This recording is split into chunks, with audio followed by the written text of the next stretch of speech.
Okay सही बैठा है, पीछे करा दो थोड़ा। बंद करके स्टार्ट कर। ओके सुनो, ध्यान दे, मैंने भी सिखाएंगे। सुनो बेटा, कल आप क्या कर रहे थे? कल हमने नेफ्रॉन का डायग्राम किया था और हमने किया था कि नेफ्रॉन में अलग अलग प्रोसेसेस होते हैं। ध्यान से सुन लो बच्चे, बनाना कुछ नहीं है, ध्यान से सुनते रहो आज, ठीक है।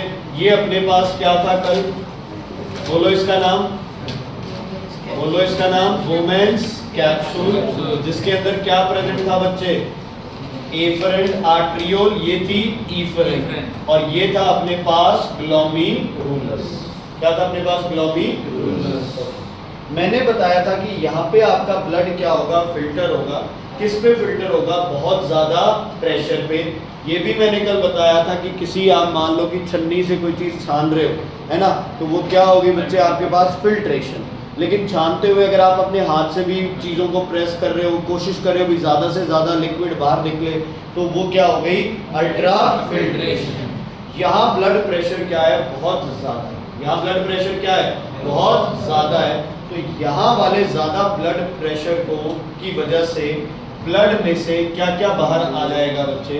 ब्लड में से बाहर आ जाएगा वाटर, और बाहर क्या आ जाएंगे बच्चे? सॉल्ट्स, और बाहर क्या आ जाएगा ब्लड से? यूरिया, और बाहर आ जाएगा ग्लूकोज, और कुछ स्मॉलर पार्टिकल्स, ठीक है। क्या बाहर नहीं आएगा ब्लड से? वो है ब्लड के बच्चे cells plus large amino acids. कोई प्रोटीन्स जो है वो बाहर नहीं आए, ठीक है। कुछ क्लियर है बच्चे? इस चीज को आप क्या बोलोगे? यूरिन नहीं, क्या बोलेंगे इसे? Glomerular filtrate. क्या बोलेंगे? Glomerular filtrate. अल्ट्रा फिल्ट्रेशन के बाद नैतिक जी जो अपने को फ्लूइड मिलता है, उस फ्लूइड को हम क्या बोलते हैं? Glomerular filtrate. क्योंकि ये कहां से निकला है? ग्लोमेरुलस। कहां से निकला है? ग्लोमेरुलस। समझ आ गई बच्चे? अब अगले पार्ट पे जाते हैं। अगले पार्ट में हमारे पास यहाँ पे क्या बनी हुई थी? बोलो बोलो। पीसीटी, और क्या था? लूप ऑफ एनल, और क्या था? डीसीटी। चलो इसको कंप्लीट करते हैं। ये था पीसीटी, ये था लूप ऑफ एनल, और ये क्या था? डीसीटी। तो कॉपी पे लिखो सबसे पहले अल्ट्रा फिल्ट्रेशन। सबसे पहले लिखो अल्ट्रा फिल्ट्रेशन। यूरिन बनाने के स्टेप्स है बच्चे के। पहला स्टेप है अल्ट्रा फिल्ट्रेशन, ठीक है। डेफिनेशन बुक से कर सकते हो, है ना। Filtration under very high pressure. अच्छा, अल्ट्रा फिल्ट्रेशन कहाँ होती है? ये इंपॉर्टेंट है। कहाँ होती है बच्चे? ग्लोमेरुलस में, या फिर स्लैश मार के लिखो Malpighian capsule. Glomerulus, very good, video देखिए बहुत अच्छे से। ग्लोमेरुलस, हाँ जी देखिए वीडियो। क्यों? ग्लोमेरुलस और फिर मैल्पीजियन कैप्सूल। ग्लोमेरुलस और, या फिर, है ना, स्लैश मार के लिख लो, और मैल्पीजियन कैप्सूल। क्योंकि मैल्पीजियन में भी कौन आता है साथी? ग्लोमेरुलस एंड, डायग्राम देखना, मैल्पीजियन में दो चीजें क्या क्या थी? Glomerulus and women's capsule. मिलके क्या बनाते हैं? Malpighian capsule. ये इतना सा बनाना हो ना तो मैल्पीजियन कैप्सूल है। ये सारा क्या होगा? नेफ्रॉन। क्लियर है? ओके, बारविंदर ध्यान देना बच्चे। अब ये किसकी बनी हुई थी? कैपिलरी की। बोला था मैंने, किसकी बनी हुई है ये? कैपिलरी की। पहली कैपिलरी कौन है? ग्लोमेरुलस। पहली कैपिलरी कौन है? ग्लोमेरुलस। और इसके ऊपर भी बच्चे, इसके ऊपर भी ऐसे थिन कैपिलरी होती है। क्या होती है बच्चे इसके ऊपर भी? बोलो, thin capillary. Last year chapter respiratory system जब आप कर रहे थे तो वहां पे एल्वियोलाई पढ़ा था, है ना। हमने पढ़ा था ना, मान लो ये एल्वियोलाई है, तो इसके अराउंड क्या आ जाती है? कैपिलरी। क्या आ जाती है? ऐसे ही बच्चे इन सब के अराउंड क्या है? कैपिलरी है। क्या है? कैपिलरी। ये था फर्स्ट नेटवर्क, ये है सेकेंड नेटवर्क। ये क्या था? फर्स्ट नेटवर्क, ये क्या है? Second network. फर्स्ट नेटवर्क को क्या बोलते हैं? ग्लोमेरुलस। सेकेंड नेटवर्क को बोलते हैं वासा रेक्टा, कहीं बॉक्स बना के लिख लो, सेकेंडरी नेटवर्क ऑफ कैपिलरीज या सेकेंडरी कैपिलरी नेटवर्क, जहां डायग्राम बना है वहां कहीं लिख लो सेकेंडरी कैपिलरी नेटवर्क, उसको क्या बोलते हैं? वासा रेक्टा, VASARECTA, वासा रेक्टा, वासा रेक्टा, VASARECTA, वासा रेक्टा। इधर जहां कैपिलरी आ गई वहां पक्का कुछ ना कुछ एक्सचेंज होना है, यस और नो, दिल्ली सही है ना? कैपिलरीज में क्या होते हैं? छोटे छोटे पोर्स होते हैं, तो वहां से चीजें बाहर जानी है या बाहर से चीजें कहाँ आनी है? अंदर। ठीक है जी, क्लियर? अब ध्यान से सुनो, यहां से जो ब्लड जा रहा था उसके अंदर सेल्स हैं और कौन है? अमीनो एसिड्स हैं, और ये सारी चीजें बहुत क्या है? कम है। बहुत क्या है? कम। तो ये वाला जो खून है वो पहले वाला जो ब्लड था उससे थोड़ा सा ज्यादा गाढ़ा हो जाएगा, सही है? क्योंकि इसमें किसकी कमी आ गई? खून में पानी की कमी आ गई। क्या ज्यादा है? सेल्स ज्यादा है। कॉन्सेंट्रेशन ब्लड की यहाँ पे क्या हो गई? ज्यादा। क्या हो गई? ज्यादा। अब ये ब्लड फ्लो करेगा इन सारी कैपिलरीज के अंदर, जो गाढ़ा खून है वो इन सब कैपिलरीज के अंदर फ्लो करेगा। कैपिलरी के ब्लड में पानी कम है, बाहर पानी ज्यादा है, तो कौन सा प्रोसेस होगा? पानी अंदर जाएगा या बाहर आएगा? अंदर जाएगा। तो यहां से जो भी एक्सेस वाटर है वो वापस कहां चला जाएगा? ब्लड में। जो भी फालतू के सॉल्ट्स है वो भी कहां चले जाएंगे? वापस ब्लड में, जितने ब्लड में चाहिए। जो भी यूरिया है वो वापस ब्लड में जाएगी? नहीं जाएगी। एक्स्ट्रा ग्लूकोज ब्लड में जाएगी? जाएगी। कोई और चीज जो ब्लड को यूजफुल है वो ब्लड में जाएगी? जाएगी। समझ आ गई बच्चे?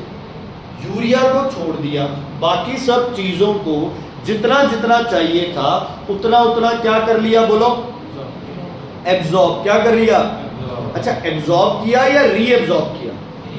रीएब्जॉर्ब, क्योंकि ये पहले से थी ब्लड में, बाहर निकल गई। जैसे टिश्यू फ्लूइड ब्लड से बाहर निकला, जो टिश्यू फ्लूइड रीएब्जॉर्ब नहीं हुआ उसको क्या बोला गया? जो टिश्यू फ्लूइड रीएब्जॉर्ब नहीं हुआ उसको क्या बोला? लिम्फ। क्या बोला? लिम्फ। तो यहाँ पे भी क्या हुआ? ग्लोमेरुलर फिल्ट्रेट में से वाटर, सॉल्ट्स, जो जो चीजें चाहिए थी वो क्या हो गई? रीएब्जॉर्ब। तो पहला प्रोसेस था अल्ट्राफिल्ट्रेशन, दूसरा प्रोसेस है रीएब्जॉर्प्शन। रीएब्जॉर्प्शन, इसको एक और नाम से बोला जाता है सिलेक्टिव एब्जॉर्प्शन। अनंत समझ आ गया बच्चे? रीएब्जॉर्प्शन और सिलेक्टिव एब्जॉर्प्शन, रीएब्जॉर्प्शन और सिलेक्टिव एब्जॉर्प्शन, रीएब्जॉर्प्शन और सिलेक्टिव एब्जॉर्प्शन कहाँ होता है? ये कहाँ होगा? ये पीसीटी में, लूप ऑफ हैनल में, और किसमें? डीसीटी। कहाँ होगा बच्चे? बोलो। पीसीटी में, लूप ऑफ हैनल में और डीसीटी में। अब ज्यादातर कहाँ एब्जॉर्ब होगा? पीसीटी में। उससे थोड़ा सा कम कहाँ एब्जॉर्ब होगा? लूप ऑफ हैनल में। और ना के बराबर कहाँ रीएब्जॉर्ब होगा? डीसीटी में, क्योंकि डीसीटी तक जाते जाते जितना चाहिए होता है उतना रीएब्जॉर्ब। समझ आ गई? समझ आ गई? ध्यान से सुनना मेरी बात। अगर रीएब्जॉर्प्शन कम हो रहा है तो यूरिन ज्यादा बनेगा या कम बनेगा? रीएब्जॉर्प्शन कम हुई है, पानी वापस ब्लड में कम गया है, तो यूरिन क्या बनेगा? ज्यादा। अगर रीएब्जॉर्प्शन ज्यादा हो रही है, अगर रीएब्जॉर्प्शन ज्यादा हो रही है तो यूरिन में पानी की क्या होगी? कमी होगी। तो यूरिन प्रोडक्शन क्या हो जाएगा? कम हो जाएगा। क्योंकि यूरिन का आप लगा लो 90%, 95% तो क्या है? वाटर ही है, और यहाँ ज्यादातर चीजें क्या एब्जॉर्ब हो रही है? वाटर है। तो पहला प्रोसेस क्या था? Ultra filtration. दूसरा प्रोसेस क्या है? रीअब्जॉर्प्शन। मेलपीजियन में क्या हुआ? Ultra filtration. उसकी चीजों सारी की सारी क्या हो गई? ठीक है, देखो 100% तक कुछ भी नहीं हुआ भाई। ऐसा नहीं है कि 100% एब्जॉर्ब हो गया या 100% फिल्टर हो गया, 100% रीअब्जॉर्ब हो गया, ऐसा तो नहीं है। कुछ चीजें रह जाती है, रह जाती है तो रह जाती है, क्या करना है। ठीक है, तीसरा प्रोसेस लिखो, tubular secretion. TUBULAR, tubular secretion. Tubular secretion. Vinay, चशन, जैस्मीन, ध्यान से सुन लो मैडम, ध्यान से सुनो। जितना भी तुम्हारा वर्क पेंडिंग रह गया पुराना, देखो वैसे वीडियोस हैं लेकिन मुझे पता है नहीं समझ आया होगा, तो जितना भी तुम्हारा वर्क पेंडिंग रह गया तो इन दिनों में उनके पहले तो नोट्स पूरे कर लो। समझ आ गई? जितने भी नोट्स बने हैं वो सारे नोट्स पूरे करो। दूसरी चीज़ फिर ये करनी है आपने, अभी अगर बच्चे तुम्हारा ये सिलेबस भी और पुराना सिलेबस भी साथ चलाएंगे तो क्या हो जाएगा, डबल काम तुम वैसे ही नहीं करोगे, है ना। तो आपका क्या है, सिर्फ 2 चैप्टर्स रहते हैं, कंप्लीट हो जाए अपने चैप्टर, फिर आपका रिवीजन उन्हीं चैप्टर से चला लेंगे जो तुम तीनों के रहते हैं, ठीक है। तो सबकी रिवीजन भी हो जाएगी, तुम्हारे चैप्टर्स भी हो जाएंगे, और फिर भी नहीं समझ आता है तो आप एक्स्ट्रा टाइम लगा के तुम्हें चैप्टर को दोबारा, कोई और भी इस पीरियड में एब्सेंट था तो देख लेना। मैं जैसे 9th में डालते थे ना भी आज इसका एक्स्ट्रा क्लास है, या 10th में पिछले बार डालते, वैसे बता देंगे जो बच्चे एब्सेंट थे वो उस दिन आके चैप्टर करते हैं, ठीक है। तो अभी जिस पे कॉन्सेंट्रेट कर रहे हैं वो ढंग से कर लो। सल्फ्यूरिक एसिड का जो टेस्ट होगा उसकी बहुत सही वीडियो बनी हुई है, तो प्लीज़ वो वीडियो से कर लेना याद से, समझ आ गई। टेस्ट देना है सैटरडे, एक्सरसाइज भेज दिए मैंने, कुछ और भी, ठीक है। चलो अब क्या करना है बच्चे, डीसीटी में ट्यूबुलर सिक्रीशन होता है। पता है क्या हुआ, सब कुछ हो गया, रीअब्जॉर्प्शन, ज़्यादा कोई इतना लंबा चौड़ा वो बात नहीं है, लेकिन कई बार बॉडी में सॉल्ट्स की कॉन्सेंट्रेशन क्या होती है, ज़्यादा। मान लो Na positive K positive body में क्या है, ज़्यादा है। मान लो आपने कोई एंटीबायोटिक खाया है ना, वो भी ब्लड में है, ठीक है। एक वेस्ट होता है जिसका नाम होता है क्रिएटिनाइन। क्या होता है, क्रिएटिनाइन, कार्बोहाइड्रेट वगैरह से होता है, प्रोटीन से भी होता है, सॉरी कार्बोहाइड्रेट वाला। तो इसमें क्या हो गया आपके पास, ये सब जो आपके वेस्ट हैं, ये ट्यूबुलर सिक्रीशन मेथड के थ्रू डीसीटी की दीवारें ब्लड से एब्जॉर्ब करके किसमें डाल देती है, जो ये अपने पास सामान चल रहा है उसमें डाल। बात समझ आई कि जो इसकी दीवारें हैं, किसकी दीवारें बच्चे बोलो, इसकी दीवारें, डीसीटी की दीवारें क्या सिक्रीट करेगी, के पॉजिटिव Na पॉजिटिव, या फिर कौन, क्रिएटिनाइन। क्या बच्चे बोलो, या फिर कौन, क्रिएटिनाइन, ठीक है। या फिर आपने कोई एंटीबायोटिक लिया है, जैसे कोई पेनिसिलिन लिया है ना, ठीक है। तो अगर आपने पेनिसिलिन खाई है तो वो भी क्या होती है, यहाँ आके उसमें सिक्रीट होता है। समझ आ गई बच्चे। तो सबसे पहले क्या हुआ, अल्ट्रा फिल्ट्रेशन, पानी, सॉल्ट्स, मिनरल्स क्या हो गए, ग्लूकोज रीअब्सॉर्ब। फिर क्या हुआ बच्चे, ट्यूबुलर सिक्रीशन, के पॉजिटिव Na पॉजिटिव, क्रिएटिनाइन और पेनिसिलिन जैसी चीजें क्या हुई, सिक्रीट। समझ आ गई। अब सबसे इंपॉर्टेंट यहाँ पे अब जो लिक्विड बनेगा है ना, ये नाम यहाँ आएगा क्या, यूरिन। क्या नाम आएगा, यूरिन। ना यहाँ यूरिन बोलना है, ना यहाँ यूरिन बोलना है, ना यहाँ यूरिन है। यहाँ जो अब लिक्विड आ जाएगा एंड ऑफ डीसीटी या कलेक्टिंग डक्ट में, उस लिक्विड को क्या बोलोगे, यूरिन। अगर कोई पूछे यूरिन वर्ड सबसे पहले कब यूज होगा, तो किस पे यूज होगा, एंड ऑफ डीसीटी या फिर कलेक्टिंग डक्ट। ये सारे के सारे कलेक्टिंग डक्ट कहाँ जाके मिलेंगे, रीनल पेल्विस। कहाँ जाके मिलेंगे, पेल्विस से यूरेटर, यूरेटर से ब्लैडर, ब्लैडर से यूरेटर। समझ आ गई बच्चे, इज इट क्लियर। तो यूरिन प्रोडक्शन में कितने स्टेप है, 3, ultra filtration, reabsorption, tubular secretion. कहाँ क्या क्या होता है मैंने आपको बताया। समझ आ गई। अच्छा, इसी के साथ साथ एक चीज और लिख लो, Malpighian capsule, Malpighian capsule, Malpighian capsule, PCT, DCT, Malpighian capsule, PCT, DCT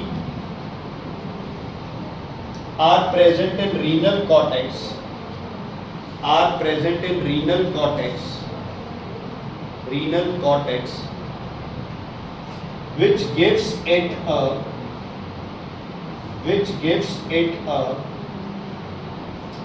dark and dotted appearance, which gives it a dark and dotted appearance, which gives it a dark and dotted appearance. लिख लिया, आगे लिखो, loop of Henle and, loop of Henle, Henle या Henle, loop of Henle and मतलब loop of Henle and collecting duct collecting duct are present in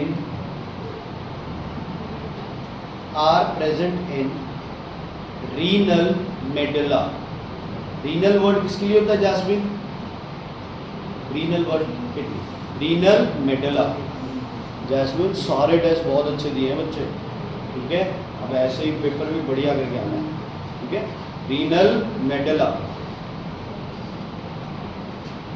which gives it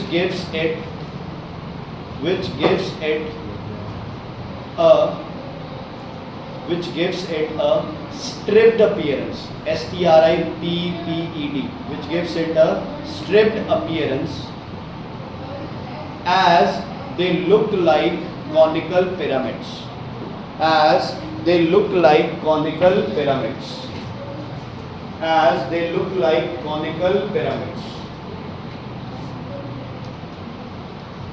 समझ आया बच्चे? देखो इदा होंगे जेड़ा मेलपीजियन कैप्सूल है बच्चे, जेड़ा ग्लोमेरुलस है, पीसीटी है, डीसीटी है, ये कितने लाई करते हैं? रीनल कॉर्टेक्स, बताया था ना। बाहर वाला रीजन क्या होता है? Renal cortex. तो किडनी को देखोगे तो बाहर वाला रीजन बड़ा डार्क और क्या अपीयरेंस होगा? Dotted appearance. किस वजह से? क्योंकि उसमें मेलपीजियन कैप्सूल और ये सब प्रेजेंट, समझ आ गई। लेकिन जो अंदर वाली साइड है इसमें क्या होता है? कॉनिकल पिरामिड्स बनाए थे ना कल, याद है? हाँ जी बेटा, बनाए थे ना कल ऐसे। ये क्या है? क्या है बच्चे? ये बोलो, पिरामिड्स किसके बने हुए हैं? बोलो। लूप ऑफ हैनल के। किसके बने हुए हैं ये? लूप ऑफ हैनल के बच्चे। किसके बने हुए हैं ये? लूप ऑफ हैनल के। जो भी लूप ऑफ हैनल है ये बना रहे हैं तुम्हारे क्या? Conical pyramids. क्या बना रहे हैं? कॉनिकल। क्या बना रहे हैं? Conical pyramids. तो ये क्वेश्चन सर का one of the favourite question होता है। सर बहुत बार क्वेश्चन डालते हैं कि कॉर्टेक्स जो है वो डॉटेड क्यों होता है? Because of presence of Malpighian capsule, PCT and DCT. वो स्ट्रिप्ड क्यों होता है? Because of loop of Henle and collecting duct. समझ आ गई? क्लियर है बेटा? कोई दिक्कत, कोई परेशानी है तो बताइए। तो यूरिन प्रोडक्शन हमने कर दिया, हमें पता चल गया कि यूरिन कैसे बनता है, ठीक है। चलो, अब जो ये यूरिन लिक्विड है बेटा, इसका कलर स्लाइटली क्या होगा? येलोविश होगा, पेल येलो कलर होगा। क्यों? क्योंकि यूरिन में एक पिगमेंट होता है, उस पिगमेंट को बोलते हैं यूरोक्रोम। क्या बोलते हैं बच्चे पिगमेंट को? यूरोक्रोम। एक्चुअल में क्रोम वर्ड कलर के लिए यूज होता है। इवन आप क्रोमोसोम कहते हो ना, उसका मतलब भी क्या होता है? कलर्ड बॉडीज या कलर्ड थ्रेड्स, ठीक है। तो यूरोक्रोम किसको कलर देता है बेटा? यूरिन को। एक और पिगमेंट पढ़ा था तुमने ब्लड में, हेमोग्लोबिन, वो किसको कलर दे रहा था? ब्लड, ठीक है। क्लियर है बच्चे? इसका पीएच के बारे में मैं थोड़ा सा बता चुका हूं तुम्हें। एसिड का पीएच 7 से क्या होता है? कम। बेस का पीएच 7 से ज्यादा। न्यूट्रल का पीएच कितना होता है? 7। तो इसका पीएच हल्का सा क्या होता है बच्चे? एसिड। हल्का सा क्या होता है? एसिड, ठीक है। जो भी बच्चे ये यूरिन है, चाहे वो एनिमल का हो, इंसान का हो, ये यूरिन सॉइल के लिए बहुत अच्छा होता है ना। चलो इंसान को छोड़ो, अब बहुत सा ये ट्रेंड में चल रहा है ना कि जो भी ये गौमूत्र से ये पेस्टिसाइड और ये सब बना रहे हैं, ठीक है, लोग पी रहे हैं, उस पर तो मैं क्या कमेंट करूँ। लेकिन जो पेस्टिसाइड्स वगैरह बन रही हैं, सॉइल में डाल रहे हैं, ये उनके लिए क्या है? सॉइल के लिए बहुत अच्छा है। क्योंकि हमारा सॉइल ज़्यादा फर्टाइल होगा अगर वो हल्का सा क्या होगा? एसिडिक। क्या होगा? हल्का सा एसिडिक। एसिडिक में सॉइल माइक्रोब्स, ऑर्गेनिजम्स बहुत अच्छे से डेवलप होते हैं। तो अगर सॉइल के अंदर यूरिन जा रहा है या सॉइल में आप कोई फर्टिलाइजर डाल रहे हो जिसमें यूरिन यूज हुआ है, तो बच्चे वो क्या होगा? उस सॉइल के पीएच को क्या करेगा? डाउन। वही है।